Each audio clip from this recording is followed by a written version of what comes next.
Hey guys, today I'm talking about 3 tomato tonics that you can use to protect your tomatoes from disease and other issues that are going to come up either early in summer, midsummer, or even late summer. So these tomatoes I started from very, very small seedlings that I actually collected from the garden at the end of last season. I managed to keep them alive all winter long. But now after all that hard work and time, I want to make sure that they don't develop these problems. So I'm going to show you 3 tonics that will keep your tomatoes as healthy as possible. Okay, so this first tonic I'm putting together is a growth booster that you're going to use at the beginning of the season, right when your tomatoes start to show flowering. So you're going to take 2 teaspoons of Epsom salt.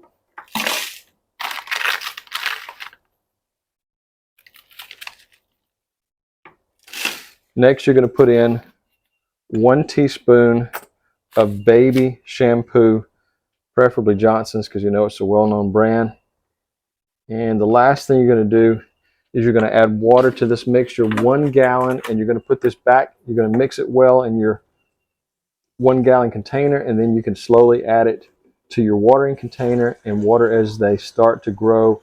But remember, this is the beginning of the season watering process. It's going to help your tomatoes off to a head start, and it's going to boost their growth. Especially once you see flowers starting, that's when you really want to start adding this to the base of your tomato plants.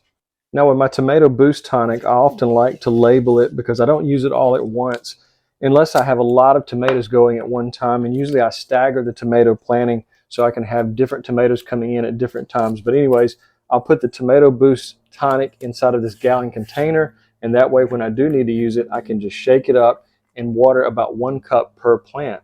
Now here in zone 7A, we have extremely humid summers, and there's always a lot of diseases that go along with that with our tomato plants. So the next tonic I'm putting together is a disease fighting tonic for your tomatoes. You're going to take skim milk, 1 part skim milk. In this case, it's just a few ounces to my mist spray, and that's the way we're going to apply this. We're not going to pour this at the base. We're going to mist each tomato plant in the ground while it's planted. You're not going to pour this at the base of it. You're going to carefully mist the entire plant, and you're probably going to want to do this about once every week. And if you have a lot of disease issues in your area, then once every 3 to 4 days. But if your diseases are not a big problem in your area, then maybe once every 2 weeks, only twice a month, and that will really keep diseases away. You'll just mist the tomato plants, and that way it will keep them nice and healthy. Now the third tomato tonic that I'm putting together is more for when you're starting your plantings and you want to get them off to a great start, but you want to prevent any tomato blight or other diseases that might come along the way. So I'm going to show you this formula, and this is what you're going to do when you're starting your tomato plants, whether from a small seedling to a full-size plant that you bought at a garden center. Now you're going to mix all these dry ingredients in a bucket. You're going to take 3 cups of compost. Now I have 2 types of composters. I'll put a link to the worm composter here, and then also I'll put a link to my standard very inexpensive composter you can build here. So we're taking 3 cups of compost. We're then taking some non-fat dry powdered milk, and we're going to put 1/2 cup into the formula here. We're going to mix all this together by hand. Then we're going to take 1/2 cup of Epsom salt,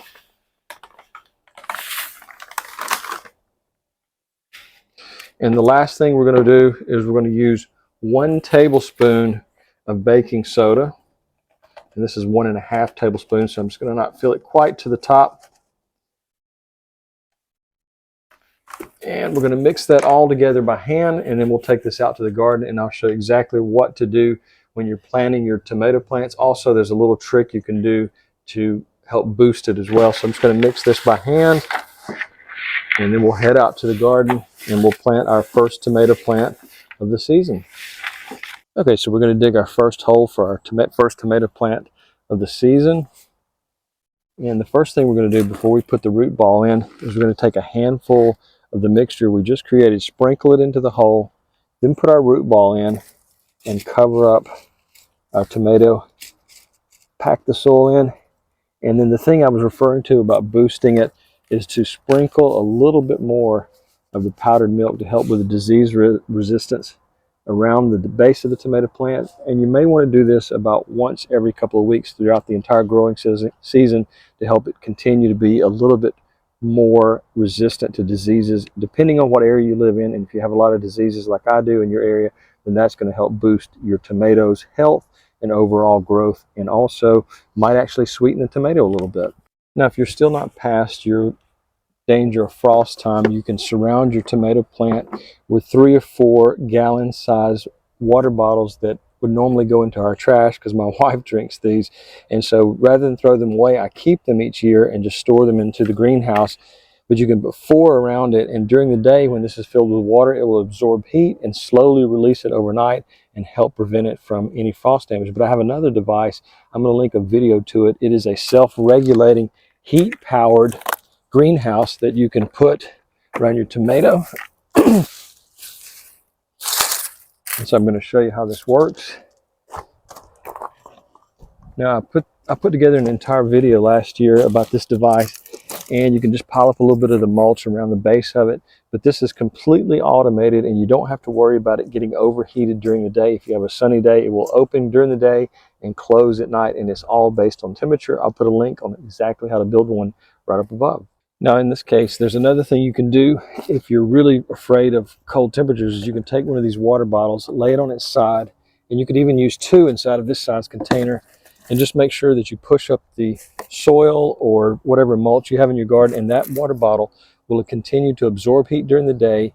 This will close at night, and then it will really be doubly protected. So just take a look at that video, and I think you'll find it interesting. I made it last year, so it's a little bit older video, but it might help you save your tomato plants from any frost damage. Now, the mini automated greenhouse I showed you outside, you might be able to start 2 or 3 tomatoes without getting them too close together. But one this size, you could start quite a few extra tomatoes and even relocate them if you wanted to. But this one, again, it just has the same device on the top that will keep the tomatoes from getting too hot or too cold at night. And this, I've used this for several years now, and it works great. So I'm getting ready to do a massive garden cleanup, and it's going to be an all-weekend project. But anyways, I wanted to go over 5 common things that are going to be a problem possibly with your tomatoes. One is blossom end rot, and there's a little bit of controversy as to exactly what causes it. Some people say it's inconsistent watering, and some people say it's a lack of calcium in the soil. Now, I've created an eggshell video that teaches you how to use eggshells to add calcium to your tomatoes, but not just by tossing them into the garden. There's a little bit of a process, a little bit of a chemical process you need to go through. The other thing that people are saying is inconsistent watering, and I've gotten to where I love micro irrigation systems. Even if you don't have a complex irrigation system, you can hook it up to your hose. I'll put a link in the description to a simple one you can just put on a timer, and it will water your tomatoes daily without having to worry about the blossom end rot issue. Now, the next issue you might come across when you're growing tomatoes is blotching ripening, and that is sometimes characterized by yellowish gray spots on the tomatoes. And so you might consider using a lower nitrogen fertilizer or reducing your overall fertilizer amount to where you're not growing so many leaves and you're putting more energy into the tomato. A high phosphorus count will help do that. You just have lower nitrogen and higher phosphorus, and that will help with the blotching spots that you might see on your tomatoes. Now, another issue that happens with tomatoes, and it's very common, is you'll see fruit cracking on the bottom of your tomato. It's similar to blossom end rot, and it can be caused by inconsistent moisture in the soil. And one thing I always do with every year that I've had tomatoes, I always make sure I have at least a 2 to 4 inch layer of very fine mulch, and that helps keep the soil moisture more consistent and less likely to have that problem. Before I started using mulch around my tomatoes, there was always a problem with that cracking at the base of the tomato, so that will definitely help with that issue. Now, the next issue can be sun scald, and you can see some light discoloration on your tomatoes, and that can eventually lead to rot. One way you can prevent this from happening is by using some shade fabric, a floating shade fabric that will prevent this intense July, August, and sometimes September sun from damaging your tomatoes, especially if you're in the zones 7, 8, 9, or 10, where you can definitely have some intense summer sunshine. Now, the 5th thing that can happen to your tomato plants while they're growing is called zippering, and that can be caused by cooler temperatures and a line that runs from the stem to the base of the fruit. So you can protect the plants by putting some type of device on it, like the bottles or the covered automated device. So a way you can prevent this from happening early in the season, protect your young plants from getting too cool, and also once they do start flowering is by using some methods like using an electric toothbrush. If you don't have a lot of pollinators in your garden, use an electric toothbrush to move pollen from flower to flower. Also just gently shaking the plant so it will disperse some of its pollen throughout the plant and help it become fertile. So guys, as you can tell, I am a fanatic when it comes to growing tomatoes. There's almost no type of tomato I wouldn't try to grow. I just love tomatoes. So anyways, I hope this video helped you. If it did, please leave a comment down below. Or if there's some extra advice you have for me, put a comment down there as well. So have a great day, guys.